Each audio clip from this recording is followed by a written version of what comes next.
بسم اللہ الرحمن الرحیم۔ اسلامزم چینل کے معزز دوستو السلام علیکم۔ اللہ تعالیٰ کا ارشاد سورۃ انبیاء میں قصہ ایوب علیہ السلام کے بعد مذکور ہے، اور یاد کرو اسماعیل، ادریس اور ذوالکفل کو، یہ سب صابروں کے گروہ تھے، اور ہم نے داخل فرمایا انہیں اپنی خاص رحمت میں، یقیناً وہ نیک بندوں میں سے تھے۔ سورۃ ص میں قصہ ایوب علیہ السلام کے ضمن میں ارشاد باری تعالیٰ ہے، اور یاد فرماؤ ہمارے مقبول بندوں ابراہیم، اسحاق اور یعقوب کو بڑی قوتوں والے اور روشن دل تھے۔ ہم نے مختص کیا تھا انہیں ایک خاص چیز سے، اور وہ دار آخرت کی یاد تھی، اور یہ حضرات ہمارے نزدیک چنے ہوئے بہت بہترین لوگ ہیں۔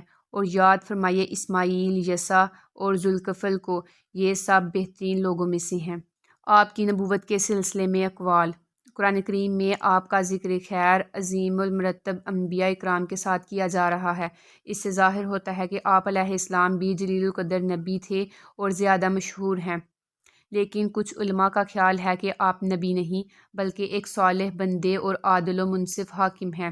ابن جریر نے اس سلسلے میں توقف فرمایا ہے، واللہ اعلم۔ ابن جریر نے مجاہد سے روایت کیا ہے کہ آپ علیہ السلام نبی نہیں بلکہ متقی اور پرہیزگار آدمی ہیں، چونکہ آپ اپنی قوم کے یتیم بچوں کی پرورش اور کفالت کرتے تھے، اسی لیے آپ کو ذوالکفل کہا جانے لگا۔ ابن جریر اور ابن ابی حاتم داؤد بن ابی ہند کے حوالے سے مجاہد سے روایت کرتے ہیں کہ انہوں نے فرمایا کہ جب حضرت سیدنا یسع علیہ السلام بوڑھے ہو گئے تو آپ نے تمنا کی کہ کاش کوئی ایسا شخص ہوتا جو میری زندگی میں لوگوں پر میرے خلیفے کی حیثیت سے حکومت کرتا، تاکہ میں اپنی آنکھوں سے دیکھتا کہ وہ لوگوں کے ساتھ کیسا سلوک کرتا ہے۔ لوگوں کو جمع فرمایا اور کہا، جو شخص میری 3 شرطوں کو قبول کرے گا میں اسی کو اپنا خلیفہ منتخب کروں گا۔ وہ 3 شرطیں یہ ہیں کہ وہ دن بھر روزے رکھے گا، رات قیام میں گزارے گا اور کبھی غصہ نہیں ہوگا۔ فرماتے ہیں کہ ایک ایسا آدمی کھڑا ہوا جسے لوگ زیادہ وقت نہیں دیتے تھے، اور کہا میں ان تینوں شرطوں کو پورا کروں گا۔ آپ نے فرمایا کہ تم دن کو روزہ رکھو گے اور ساری رات قیام میں گزارو گے اور کبھی غصہ نہیں کرو گے۔ انہوں نے عرض کی، ہاں میں ایسا ہی کروں گا۔ راوی فرماتے ہیں کہ آپ علیہ السلام نے اس روز اس فیصلے کو مؤخر کر دیا اور دوسرے دن پھر یہی فرمایا۔ لوگ خاموش ہو گئے اور وہی شخص پھر اٹھ کھڑا ہوا اور عرض کرنے لگا، حضور میں ان شرائط پر پورا اتروں گا۔ آپ علیہ السلام نے اسے اپنا نائب مقرر کر دیا۔ ابلیس نے اپنے کرندوں سے کہا کہ تم نے فلاں شخص کو بہکانا ہے، لیکن 1000 کوشش کے باوجود وہ بندہ راہ راست سے نہ ہٹا۔ شیطان تھک ہار گئے۔ بڑے شیطان نے کہا، میں خود اسے گمراہ کرنے کی کوشش کروں گا۔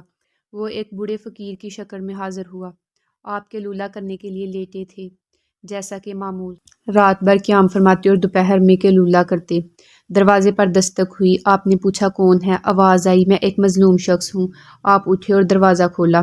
شیطان نے ایک لمبی کہانی شروع کر دی، میرے اور فلاں قوم کے درمیان جھگڑا پھوٹ پڑا ہے، انہوں نے مجھ پر ظلم کیا ہے اور حد درجہ زیادتی کی ہے۔ وہ قصے کو طول دینے لگا حتیٰ کہ کیلولے کا وقت ختم ہو گیا۔ آپ نے فرمایا، جب شام ہو تو آنا، میں تجھے تیرا حق دلواؤں گا۔ بوڑھا چلا گیا۔ شام کو مجلس منعقد ہوئی۔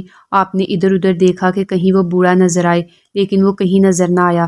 آپ نے خود بھی اسے ادھر ادھر تلاش کیا، لیکن بے سود۔ دوسرا دن ہوا، آپ لوگوں کے فیصلے سناتے جاتے تھے اور ادھر ادھر بھی دیکھتے جاتے تھے، کہیں وہ بوڑھا مظلوم نظر آئے تو اسے اس کا حق دلوایا جائے، لیکن وہ کہیں نظر نہ آیا۔ آپ کے لولے کے لیے لیٹے ہی تھے کہ دروازے پر دستک ہوئی۔ آپ نے پوچھا کون ہے؟ جواب ملا، ایک مظلوم بوڑھا داد رسی چاہتا ہے۔ آپ نے دروازہ کھلوا دیا اور فرمایا، میں نے تمہیں کہا نہیں تھا کہ جب میں فیصلہ کرنے بیٹھوں تو آنا؟ بوڑھا کہنے لگا، حضور وہ بہت بڑے لوگ ہیں، جب انہیں پتہ چلا کہ آپ فیصلہ فرمانے والے ہیں ہم تمہارا حق تمہیں دے دیں گے، اور جب آپ نے عدالت برخاست کر دی تو پھر انکار کرنے لگے۔ آپ نے فرمایا، آپ جائیے، شام کو آنا، تیرا فیصلہ ہو جائے گا۔ راوی فرماتے ہیں کہ آپ دوسرے دن بھی قیلولہ نہ فرما سکے۔ شام ہو گئی، آپ اس کے انتظار میں بیٹھے رہے، لیکن وہ کہیں نظر نہ آیا۔ آپ پر نیند کا غلبہ ہونے لگا۔ آپ نے تیسرے دن اپنے اہل میں سے کسی کو حکم دیا کہ کسی کو دروازے کے قریب نہ آنے دینا، تاکہ میں تھوڑی دیر کے لیے آرام کر سکوں، کیونکہ مجھے بہت نیند آئی ہوئی ہے۔ اسی وقت ابلیس بوڑھے مظلوم کی شکل میں آ گیا۔ دروازے پر موجود آدمی نے کہا، پیچھے ہٹیے۔ شیطان کہنے لگا، میں گزشتہ رات بھی حاضر ہوا تھا اور اپنا معاملہ پیش کیا تھا۔ دربان نے کہا، کچھ بھی ہو آپ ان سے اس وقت نہیں مل سکتے۔ انہوں نے ہمیں حکم دیا ہے کہ کسی کو ادھر نہیں آنے دینا۔ جب شیطان عاجز آ گیا اور دروازے سے داخل نہ ہو سکا تو روشندان پر نظر پڑی، اس میں سے گھس کر اندر چلا گیا۔ اچانک دروازے پر دستک ہوئی، آپ جاگ گئے۔ اے دوست، میں نے تمہیں حکم نہیں دیا تھا کہ کوئی نہ آنے پائے؟ اس نے کہا، حضور دروازے سے تو کوئی نہیں آیا، ذرا دیکھیے یہ کس راستے سے اندر گیا ہے۔ آپ اٹھے، دیکھا تو دروازہ اسی طرح بند تھا جس طرح آپ نے بند کیا تھا۔ وہ بوڑھا کمرے کے اندر موجود تھا۔ آپ نے اسے پہچان لیا اور سمجھ گیا کہ یہ مردود شیطان ہے۔ آپ نے فرمایا، کیا اللہ کا دشمن شیطان؟ کہنے لگا، تو نے میری ہر چال ناکام بنا دی۔ میں نے یہ سب اس لیے کیا کہ تجھے غصہ آ جائے، لیکن تو غصے میں نہیں آیا۔ اسی لیے اللہ کریم نے آپ کو ذوالکفل کہا، کیونکہ آپ کے ذمے جو ڈیوٹی لگائی گئی تھی اس کی آپ نے پوری پاسداری کی۔ حضرت ابن ابی حاتم رحمۃ اللہ علیہ اپنی سند کے ساتھ روایت کرتی ہیں کہ آپ اس منبر پر بیٹھے فرما رہے تھے کہ ذوالکفل علیہ السلام نبی نہیں تھے، بلکہ اس دور میں ایک متقی اور پرہیزگار شخص تھا جو روزانہ 100 رکعت نفل ادا کرتا تھا۔ ذوالکفل نے اس سے وعدہ کیا کہ اس کی وفات کے بعد وہ یہ سلسلہ جاری رکھے گا۔ جب اس کی وفات ہو گئی تو ذوالکفل علیہ السلام نے اس کی سنت کی پاسداری کی اور روزانہ 100 رکعت نماز نفل ادا کرتے رہے۔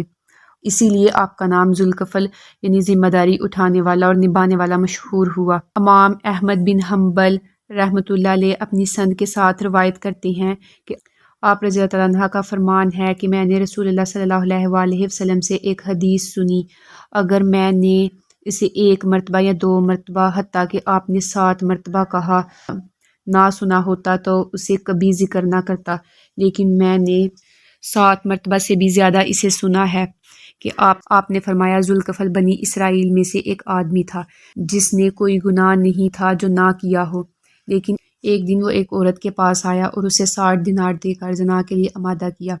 جب وہ زنا کے لیے عورت کے بالکل قریب بیٹھ گیا، جیسا کہ جمعہ کے وقت بالکل قریب بیٹھا جاتا ہے، تو عورت کانپ اٹھی اور رونے لگی۔ اس نے پوچھا، تو روتی کس لیے ہے؟ کیا میں نے تجھے مجبور کیا ہے؟ وہ کہنے لگی، نہیں، لیکن میں نے زندگی میں کبھی ایسی حرکت نہیں کی، مجھے اس گناہ پر غربت اور افلاس نے مجبور کیا ہے۔ اس شخص نے کہا، اچھا تو اس قدر خوف زدہ ہے حالانکہ تو نے کبھی گناہ کیا ہی نہیں۔ وہ ہٹ گیا اور کہنے لگا، جا چلی جا، یہ دینار بھی لے جا، تیرے ہیں، باخدا آئندہ کفل کبھی اللہ کی نافرمانی نہیں کرے گا۔ وہ اسی رات فوت ہو گیا۔ صبح اس کے دروازے پر یہ عبارت لکھی ہوئی ملی، اللہ تعالیٰ نے کفل کی مغفرت فرما دی۔ امام ترمذی نے امش کی حدیث سے انہی الفاظ کے ساتھ اسے روایت کیا ہے اور اسے حسن فرمایا ہے۔ آپ کہتے ہیں کہ اسے بعض دوسرے لوگوں نے بھی روایت کیا ہے اور عبداللہ بن عمر رضی اللہ تعالیٰ عنہ پر اسے موقوف کیا ہے۔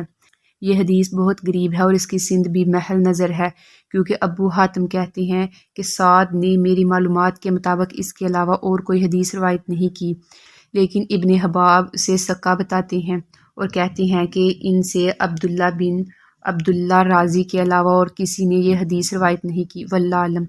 اگر اسے محفوظ مان بھی لیا جائے تو پھر بھی یہ بات ثابت نہیں ہوتی کہ یہ قصہ حضرت ذوالکفل کا ہے، کیونکہ حدیث کے الفاظ میں الکفل اضافت کے بغیر ہے، ذوالکفل نہیں ہے۔ یہ وہ شخص نہیں جس کا ذکر خیر قرآن میں آیا ہے، کیونکہ وہ ذوالکفل ہے، کفل نہیں، واللہ اعلم۔ اللہ پاک ہمیں سمجھنے اور نیک اعمال کرنے کی توفیق عطا فرمائے۔ تو دوستو، یہیں تک تھی ہماری آج کی ویڈیو۔ اسی طرح کی مزید اسلامک ویڈیو دیکھنے کے لیے ہمارے چینل اسلامزم کو سبسکرائب کریں۔ اپنا اور اپنے ساتھ کے لوگوں کا خیال رکھیں۔ شکریہ۔ اللہ حافظ۔